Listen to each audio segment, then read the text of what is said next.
bepulga ozish uchun yoki bo'lmasa muskul o'stirish uchun qancha oqsil, yog', uglevod iste'mol qilish kerak bir kun davomida bilishni xohlaysizlarmi? Uning uchun kommentariyaga vaznlaringizni yozasizlar va tagiga ozish yoki bo'lmasa muskullarni o'stirmoqchi bo'lsangizlar, massa degan so'zni yozib qo'yasizlar. Undan tashqari shu videoga bitta like bosib, bitta podpiska ham bosib qo'yasizlar.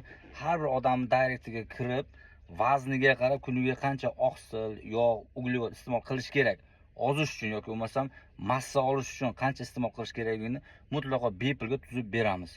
Agar sizlarga to'liq rezultat beradigan trenirovka, necha mahal qanaqa ovqat nima iste'mol qilish kerak, nima iste'mol qilish kerak emas, uy sharoiti, zal, to'liq har xil sharoitga moslangan onlayn trenirovka programmasi kerak bo'lsa, uning ichida pitaniyasi ham bo'ladi, trenirovka mashqlari video ko'rinishida bo'ladi. Undan tashqari uy sharoiti, zal, har kun cherezdan xullas hamma holatga hisobga olgan holda natija beradigan onlayn programma kerak bo'lsa, narxi 200 ming so'm, unga ham murojaat qilaverasizlar.